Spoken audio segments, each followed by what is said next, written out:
Ahora ya estamos grabando. Muchas gracias, Dolores, buenos días. Te agradezco por darme la posibilidad de hacer esta entrevista a los especialistas con miras a un plan de comunicación para una universidad, esta vez para una tesis doctoral en la Escuela de Comunicación. Muchas gracias, Dolores. Vamos a empezar con la primera pregunta. Quisiera saber qué elementos se deberían tener para poder desarrollar un buen plan de comunicación. En primer lugar, Lorela, primero agradecerte, ¿sí?, que me hayas elegido para esta entrevista. Para mí es un gran honor. Así que bueno, que no quería dejar de lado esa instancia. Y yendo al tema que estás presentando, en realidad, en primera instancia, antes de los elementos, yo creo que es necesario considerar a los públicos de la organización. Porque es decir, toda estrategia de comunicación o todo plan de comunicación no puede nacer de un yo emisor, que sea un yo emisor totalmente asimétrico, que se sitúa sobre, digamos, las expectativas y las necesidades de los públicos, sino que en realidad siempre y en primer plano tendrían que estar los públicos, y yo digo tendrían, porque muchas veces se cometen errores en los procesos de comunicación donde se realizan las planificaciones, se establecen las estrategias con los objetivos, pero desde una mirada disciplinar y no desde el diagnóstico previo a los públicos. Entonces, es importantísimo conocer primero los públicos que son de alguna manera la primera instancia o el primer eslabón como fuente de información, pero luego ese espectro se va ampliando cada vez más en la medida en que la organización afecta en definitiva a toda la comunidad, porque tiene un vínculo más o menos estrecho con toda la comunidad. Entonces el primer paso es una segmentación de esos públicos, o sea, segmentar cuáles son los públicos que tiene la organización, desde los internos hasta los externos, ¿sí?, poniéndonos en un orden de prioridad, y luego de esa segmentación comenzar a indagar o diagnosticar cuáles son las características contextuales, culturales, las necesidades, las proyecciones que tienen sobre la organización, el imaginario colectivo en general, ¿sí?, y lo que de alguna manera tienen como expectativas de la organización. A partir de ese diagnóstico concluyente, ¿sí?, elaborado metodológicamente, es que se puede establecer recién una serie de objetivos para comenzar un plan de comunicación, ¿no? Entonces, esa información previa es también muy rica en relación a lo que vamos a desarrollar, porque teniendo todos esos datos que nos dan nuestros públicos, podemos establecer de manera más asertiva y certera relaciones comunicativas con los públicos o los stakeholders de primera instancia y luego con la comunidad en general, ¿no? Y también con la competencia. También debemos saber cómo se maneja la competencia, cuáles son las características que tienen y cuáles son las elaboraciones comunicacionales que establecen, ¿no? Entonces, con todo ese background de comunicación, de información, de datos que tenemos, podemos empezar a hablar recién de establecer pautas y objetivos para un plan de comunicación, ¿sí? A partir de allí, los elementos fundamentales, como dije recién, es un objetivo general y luego desmembrado en diversos objetivos de carácter específico. Es decir, a dónde queremos llegar con nuestras estrategias de comunicación, qué es lo que queremos comunicar, qué es el referente, o sea, qué es lo que queremos decir y qué medios, a grosso modo, o sea, de modo general, vamos a usar y establecer en virtud justamente de los públicos que tenemos, ¿no?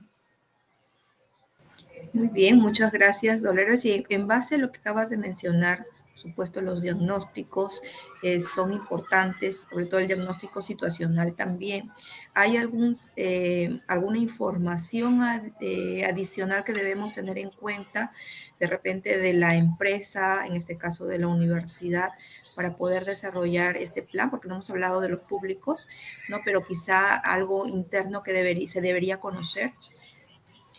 Fundamentalmente, más cuando hablamos de instituciones educativas, hay que hacer hincapié en que una organización de tales características ya tiene en primera instancia una responsabilidad social innata, o sea, inmanente. Es decir, estamos hablando de formación no solamente educativa, sino de formación personal, porque no debemos descuidar que como institución de educación superior, estamos formando a profesionales, pero también estamos influyendo de manera decisoria en las clases de personas que son y que van a ser, o sea, potenciar ese condicionamiento ético que siempre debe estar presente en el desarrollo del quehacer profesional. Y teniendo en cuenta esos parámetros que están de alguna manera enraizados en la responsabilidad social que tenemos hacia la comunidad, porque también es una construcción de conocimiento que se devuelve a toda la comunidad,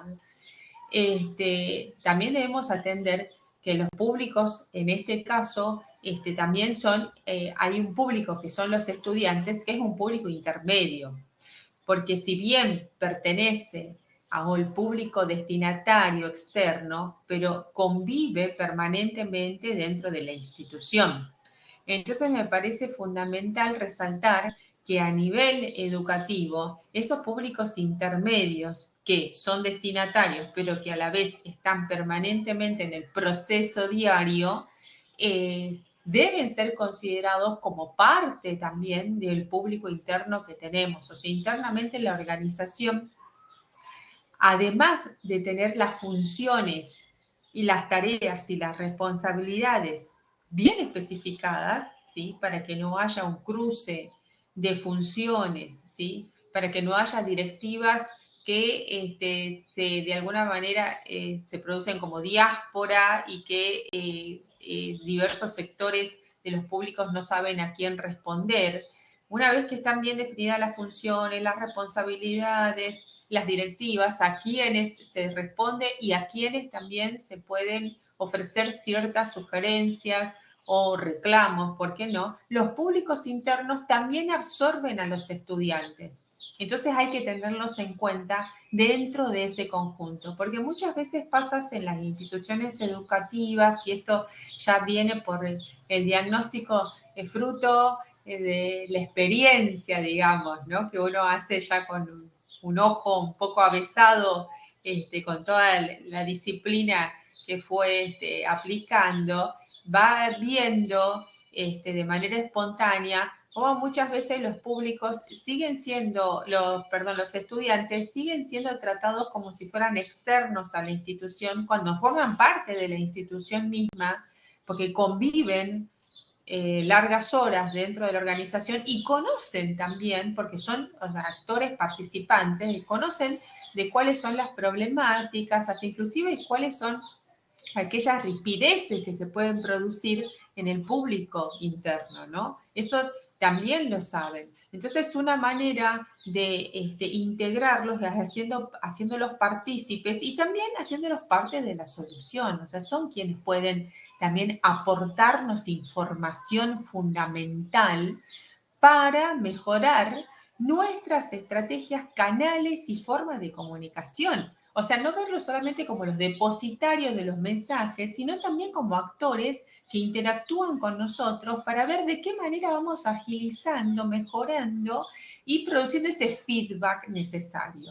En todos los aspectos, ¿no? Porque, o sea, el estudiante tiene relación con el administrativo. Bueno, ¿de qué manera ese flujo comunicacional puede hacerse más efectivo y eficaz en función de lo que los estudiantes van requiriendo, pero no solamente por una cuestión de satisfacción de sus necesidades, sino de satisfacción de sus necesidades comunicativas? O sea, nosotros trabajamos con personas que cada vez vienen con una incorporación mayor de un saber tecnológico que avanza de manera abrumadora, ¿no? Y ellos tienen todas esas herramientas, esos canales, Y entonces nosotros también deberíamos ir adecuándonos para que la información llegue de una forma más eficiente y conforme a cómo ellos se comunican. Y también la relación con los docentes, ¿no? Muchas veces en las instituciones, esto corre especialmente por mi cuenta, pero en las instituciones educativas todavía queda como un resabio de que el docente es fuente de toda autoridad.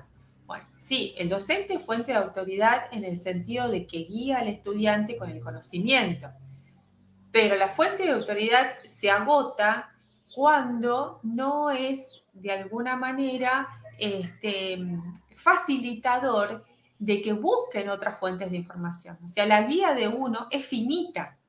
Uno tiene también marcos referenciales que lo condicionan y por eso elige dar ciertos autores o elige cierta forma de brindar la materia, pero existen toda una serie de alternativas que están presentes y vigentes. Bueno, la idea sería abrir ese espacio para que el mismo estudiante sea generador de las elecciones en virtud, obviamente, de una argumentación, que eso también uno debe tender, ¿no? A generar o incentivar las argumentaciones, el criterio propio, etcétera. Pero bueno, en la educación eso, o sea, es, de alguna manera veo que, sobre todo en este tiempo que está tan acelerado en cuanto al desarrollo tecnológico, tiene una carencia, porque todavía hay estructuras que son muy compartimentos estancos, que están muy definidos de una manera casi sacrosanta, o sea que no se pueden modificar, ¿no?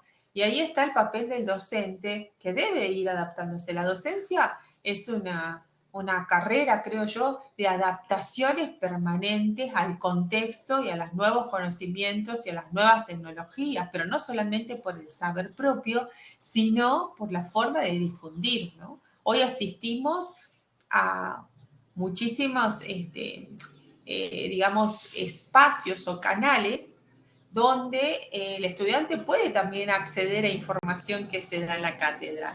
Entonces, bueno, ¿qué hacemos nosotros para que realmente sea interesante que el estudiante asista a la clase, sea virtual o presencial, y que pueda generar una riqueza, ¿sí?, en esa interacción?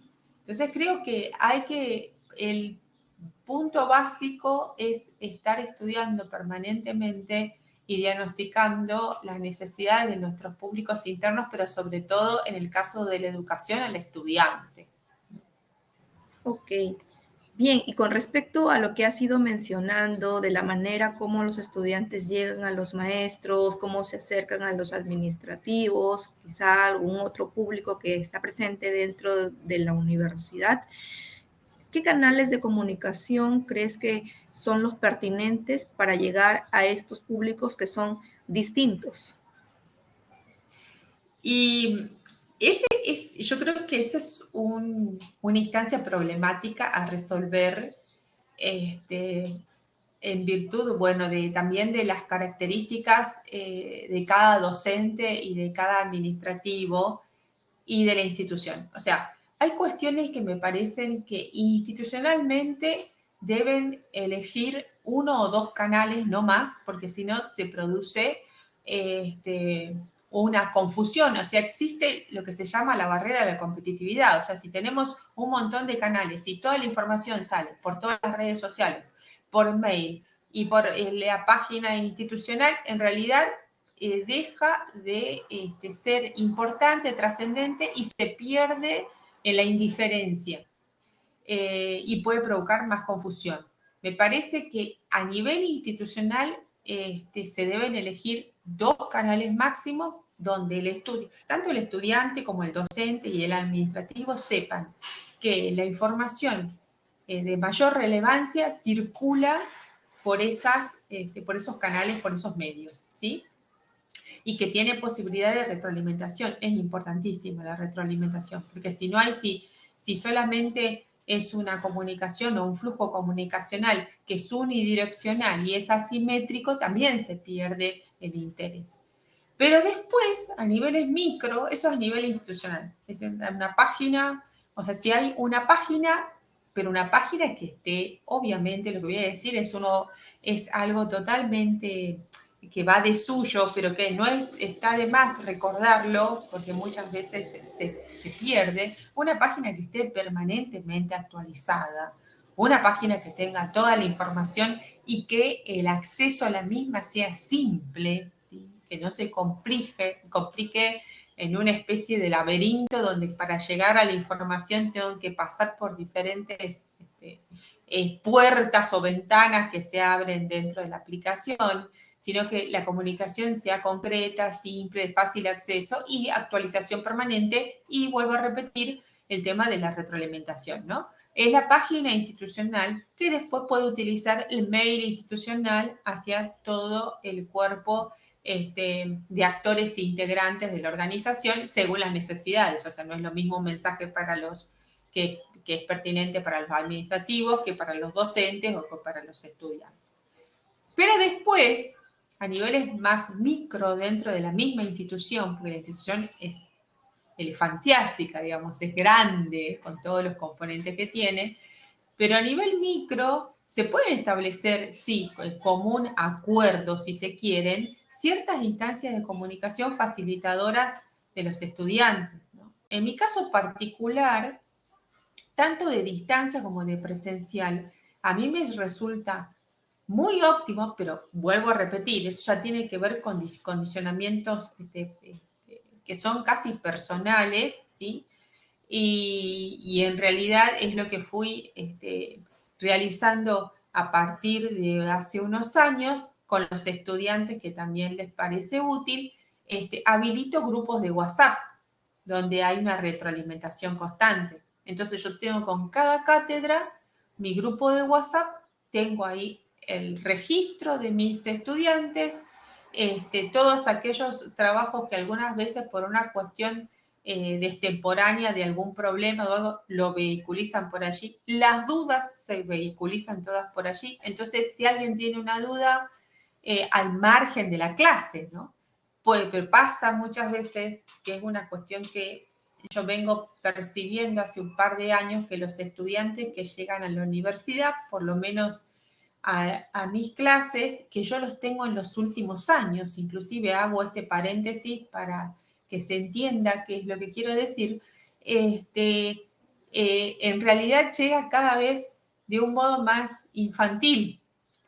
Es decir, los comportamientos, no el compromiso. El compromiso sigue siendo elevado y sigue siendo responsable.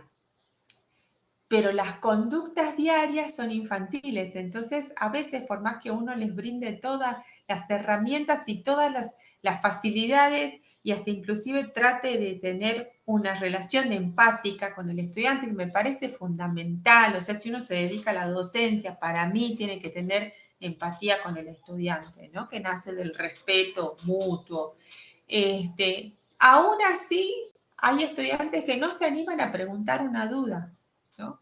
Que tienen y esto yo creo que también tiene mucho que ver el tema que nos sucedió en el 2020, esa interrupción abrupta, ese corte de relaciones interpersonales, que sobre todo los jóvenes afectó de una manera de magnitud, ¿no? Que realmente fue, yo me acuerdo que las clases que daba de manera virtual a veces se convertían en realidad se convertían en un lugar de catarsis, en un lugar de acompañamiento. Las clases quedaban como un poco a un lado y es porque, bueno, los jóvenes son, primero, si consideramos que el joven necesita, y en esa época lo más importante es su grupo relacional de amigos, ¿sí? Y eso se cortó de cuajo. Entonces, esa instancia fue un hito que incidió muchísimo en lo que hoy vemos que a veces no se animan a relacionarse de manera interpersonal, ¿no? Creo que no, eso no se estudia mucho y es un efecto muy doloroso para mí en relación a los jóvenes y que debiera de alguna manera poder existir otras herramientas para poder revertirlo, ¿no? Pero bueno, entonces, en los grupos de WhatsApp ya la relación es distinta. Ahí ya se animan a preguntar. Entonces, lo que no preguntaron en clase se animan por el grupo de WhatsApp. Entonces, existe como una conexión más intimista en el sentido de que pierden esa barrera o esa vergüenza y se animan a preguntar y a repreguntar. Y entonces, y intervienen lo que es, me parece a mí, como diagnósticos que hago de este tiempo que lo uso, aparecen los otros estudiantes que a veces yo me demoro un poco en contestar y le contestan otros estudiantes, ¿sí? Entonces, hay, ¿sí?, una relación de compromiso, de haber atendido, de estar, o sea, es realmente interesante. Y a mí realmente me viene muy bien porque muchas veces contestar, por ejemplo, algo que tengo que hacerlo de manera escrita, mediante un mail, prefiero hacerlo de manera oral a través de un audio que sé que se va a entender mejor. O sea, no me molestan, al contrario, me enriquecen muchísimo. Pero este es un canal que uso yo, no quiere decir que todos tengan que usarlo, porque en realidad cada uno se maneja de manera diferente, ¿sí?, según sus posibilidades, tiempo, condicionamientos, etcétera. Ok, sí, ya has mencionado algunos de los canales que se utilizan y que sirven sobre todo para la interacción, ¿no? Maestro-estudiante. Y con respecto entonces a esos canales de comunicación que son más adecuados para llegar a los distintos stakeholders, porque también están los padres de familia que habíamos Sí. un poco mirado, ¿podrías quizá mencionar, ¿no?, cuáles podrían ser esos canales más adecuados para poder tratar con los stakeholders? Quizá alguno de ellos, ya tenemos uno que es el WhatsApp, pero probablemente pueda haber algunos más. Y mira, por ejemplo, Telegram, lo que pasa es que Telegram acá no es muy masivo, pero Telegram tiene, o sea, si bien ahora WhatsApp también lo ha incorporado, pero Telegram tiene muchísimas herramientas de elaboración de canales de Telegram. Entonces, por esos canales de Telegram se pueden difundir también las clases, ¿no? Esas clases que uno da también se pueden hacer como un pequeño compilado y tener un canal de Telegram destinado a los estudiantes, ¿sí? En este caso, yo siempre hablo de los estudiantes porque es el grupo, mi grupo principal de público, ¿no?, como docente.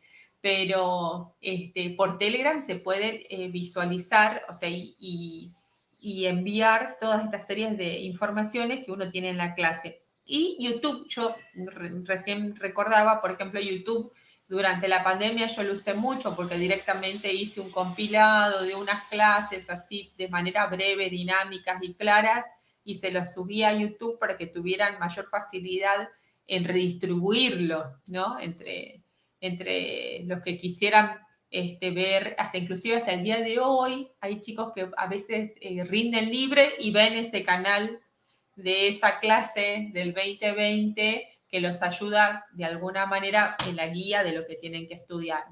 Esas redes me parecen importantes porque después uno tiene, a ver, según mi categorización, ¿no? Por ejemplo, tenemos Twitter, pero para mí Twitter es un medio sobre todo de opinión y de disidencia y de todo lo que existe más orientado a lo político. Los políticos lo usan muchísimo y tienen un gran caudal de alguna manera de interacción en ese sentido. Facebook ya ha quedado como una red para más o menos, no quiero decir la generación X, pero los baby boomers, digamos, o sea, ha quedado como una red que está destinada a un público de más edad. Y después tenemos, bueno, TikTok. TikTok es una herramienta que me parece interesante también para difundir, pero no contenido, sino cuestiones más que tengan que ver, por ejemplo, cuando la institución se involucra con otras organizaciones para hacer tareas de cuidado del medio ambiente o cuando hace algún tipo de expo estudiantil o sea, a nivel institucional de acciones que estén vinculadas a la universidad, pero que también están vinculadas con otras organizaciones, pero que no son de carácter meramente formal educativo, digamos, sino que tienen que ver con todo ese espectro de acciones circundantes a realidad institucional. O sea, TikTok puede mostrar eso porque muestra qué es lo que hace la universidad. Una jornada donde hay muchos estudiantes, donde se invita inclusive a chicos de colegio secundario, o una jornada deportiva, o una jornada del medio ambiente. Bueno, para la difusión general, TikTok me parece hoy que es una herramienta muy interesante, sobre todo porque la ven muchos jóvenes, bueno, ya ahora ya la ven la mayoría de quienes, los internautas, pero el haber muchos jóvenes hizo también es una suerte de publicidad de la institución para atraer también a nuevos jóvenes. O sea, que ven que la universidad, sí, yo ya sé que la universidad se va a estudiar, a formarme en una carrera, pero también sé que tiene todas estas series de actividades que son interesantes y cómo se promocionan y cómo se difunden y que los mismos estudiantes sean protagonistas, ¿no? Más cuando estamos hablando de carreras de comunicación. Ellos mismos son los que se pueden ocupar de armar estos videos de TikTok, de ser quienes conducen y demás, y quienes los difundan. Inclusive van a saber mucho más porque son de una generación que tiene incorporado ese lenguaje, ¿no? Entonces, ese medio desde ese lugar me parece excelente, ¿no? En la actualidad me parece excelente cuando estamos hablando de este grupo de personas. Ahora, recién decías de los padres, ¿sí? A mí hay una cuestión que obviamente que los padres siempre están presentes y demás, pero eso sí yo no lo puedo resolver de nivel generacional, a pesar de que yo sé que los estudiantes a veces son como más chicos, infantiles en el sentido de la conducta, del comportamiento, y vuelvo a repetir, no de la responsabilidad y el compromiso, porque son muy comprometidos. Pero eso me cuesta resolver porque uno se retrotrae y, digamos, en la universidad uno la hizo solo, es decir, el padre y la madre estaban presentes hasta el nivel secundario, el nivel medio, y después la universidad ya recaía sobre nuestros hombros, es decir, nosotros teníamos que ser los responsables de tener un buen rendimiento y de recibirnos, no teníamos que tener de alguna manera el control permanente de los padres, porque ya era como pasar a la adultez y tendríamos que nosotros mismos dar cuenta de eso. Entonces, hoy cuando un padre, que a mí en mi caso no me ha tocado, pero sí sé que ha habido padres que han ido a la universidad para saber el estado de los hijos y demás, por ahí siento como que hay o sea, como que también esa infantilización, digamos, es producto porque los padres no los dejan ser responsables y que sean responsables y que se hagan cargo de lo que están haciendo. Pero bueno, es una realidad que existe. En tal caso, en ese sentido, bueno, ahora hay, si se quisiera, digamos, si se quisiera difundir, hay plataformas donde uno puede pasar con obviamente con la anuencia del estudiante, porque ya es mayor de edad, ¿sí? Pero que tiene una clave y puede ver cuál es el registro de sus notas, pero esa clave también la pueden tener los padres, digamos. Entonces también puede ver el seguimiento de cómo va el hijo en el estudio, porque realmente eso es lo que más importa en esta instancia, digamos, el padre lo que más le importa, o las veces que yo supe de que haya ido algún padre o haya llamado por teléfono, en realidad lo que quiere saber es cómo le está yendo al hijo, ¿sí? Entonces, bueno, en esa instancia existen estas herramientas donde puede ingresar y ver cuál es el desarrollo que tiene su hijo como estudiante de la universidad.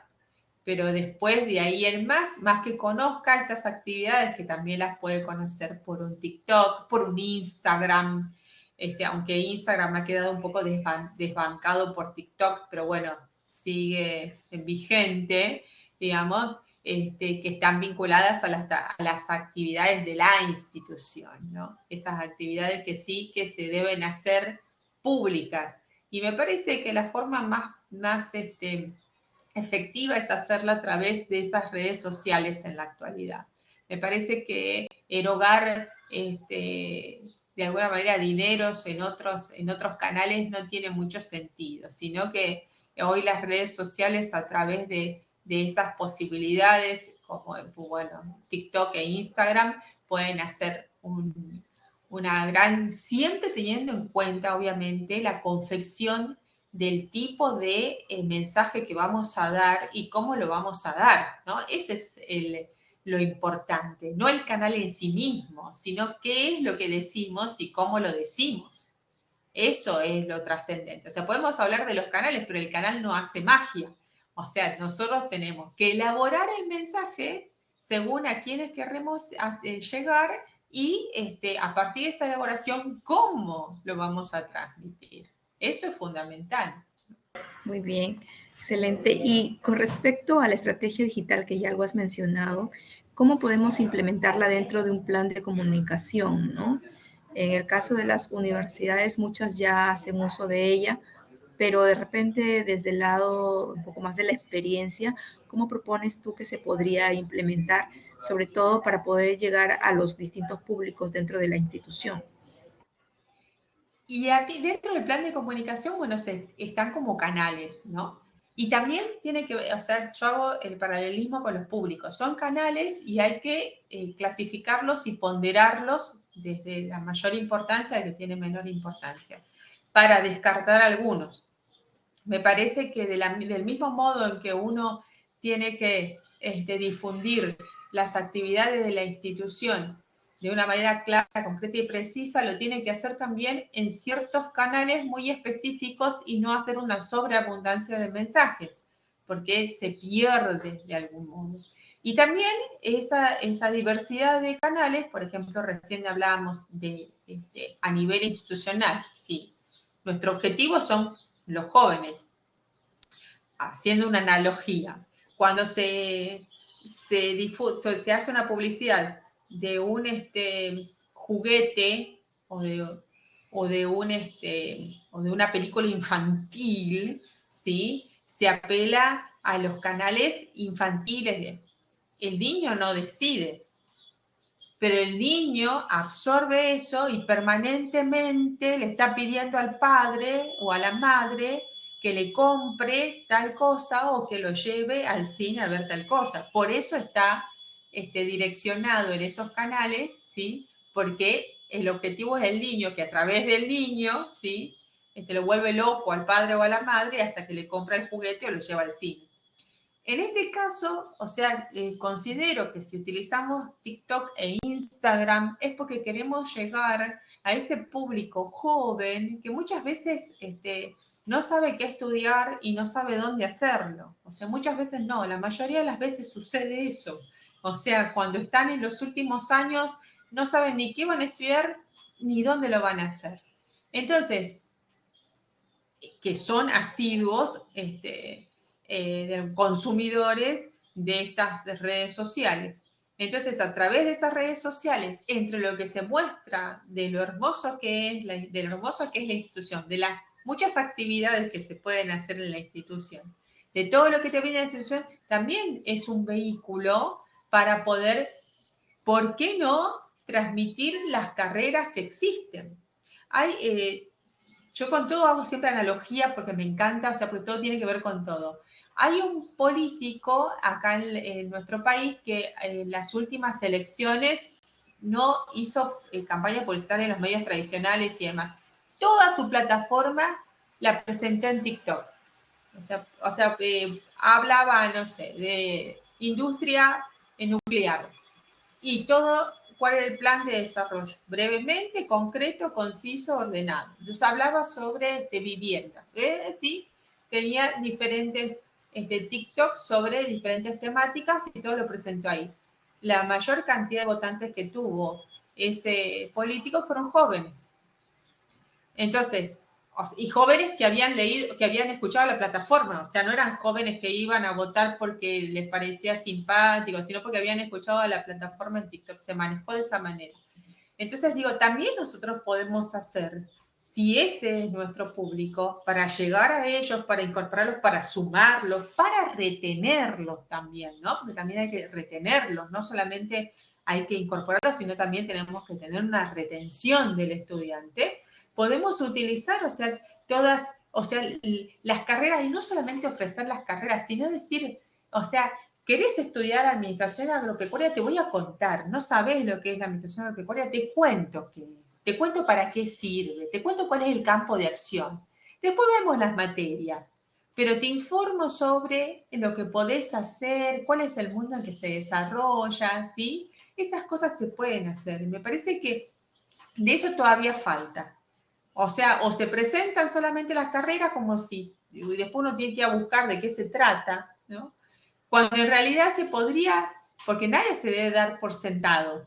Entonces se podría decir, tenés todo este abanico de posibilidades, eso si te gusta, y si vos sos de esta manera, sos de esta, también interpelarlo, o sea, ¿no? Es decir, si alguien tiene muchos inconvenientes para poder hablar en público, es muy retraído, bueno, y capaz que la parte comunicacional de salir en los medios no va a ser su lugar, pero capaz que tiene mucha capacidad para producir, para crear, ¿sí? Y también puede estar en los medios. Entonces, de esa manera creo que me parece interesante estas plataformas como TikTok y como Instagram, pero si se usan también para explicar de qué se trata esas formaciones académicas que se dan en una universidad. ¿Qué es lo que pueden hacer con eso? Ok, gracias Dolores. Y con respecto a las estrategias digitales y al otro punto que es importantísimo dentro de una institución, que es la cultura organizacional, ¿crees que esas estrategias realmente ayudan a su fortalecimiento? Sí, yo sí creo en la medida de que existen con estos medios digitales, existe la retroalimentación de manera inmediata. Entonces, para mí el tema de la retroalimentación es importantísimo en el tema del fortalecimiento de la cultura de la organización. Es decir, la cultura de la organización se sostiene porque hay normas escritas, bueno, que debo respetar, como todas normas de convivencia, que son necesarias. En la sociedad son necesarias, en las organizaciones también, o sea, siempre deben estar pautadas cuáles son las formas de comportamiento.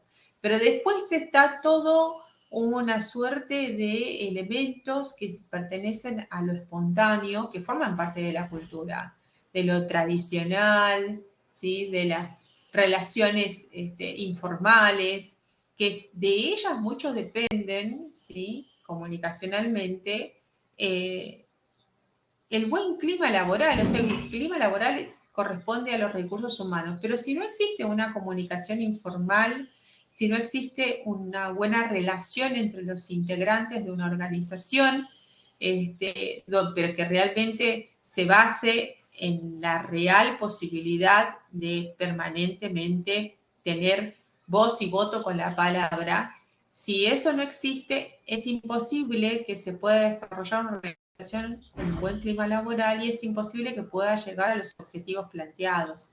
Entonces me parece que estas herramientas, como ponía de ejemplo recién del alumno que a veces no se anima a preguntar, pero que a través de un canal digital sí lo hace, o sea, me parece interesante que se puedan usar para esas instancias de retroalimentación.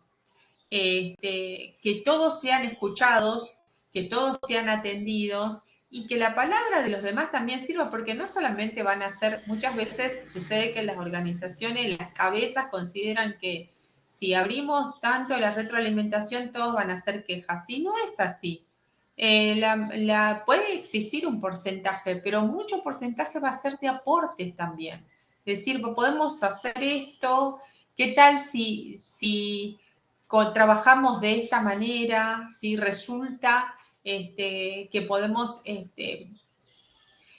participar de algún modo en ciertas soluciones, ¿sí? A problemáticas.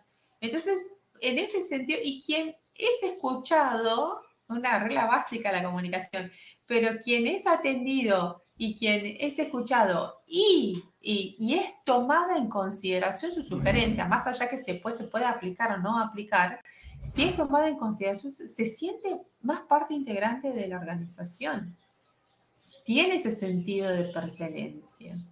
Me parece que todas las herramientas y los canales que nos permitan incurrir en esa retroalimentación, en ese feedback, en esa comunicación donde hay diferentes voces, ¿sí? Que como decía Bateson, la comunicación en orquesta, cada uno tiene sus características diferentes, ¿sí? Pero entre todos producimos una armonía, ¿no? Entonces, si aquel que se siente escuchado y que no es solamente una mera persona que va a trabajar y que le pagan el sueldo por trabajar y después vuelve rutinariamente a hacer lo mismo, sino que es escuchado, es atendido, se tiene en cuenta lo que dice, hasta se tiene en cuenta, y si se aplica la solución, se lo reconoce, que el reconocimiento no tiene por qué ser monetario, un reconocimiento simbólico pesa muchísimo, es muy gratificante, eso fortalece el sentido de pertenencia y por lo tanto fortalece la cultura de una organización y la identidad de una organización.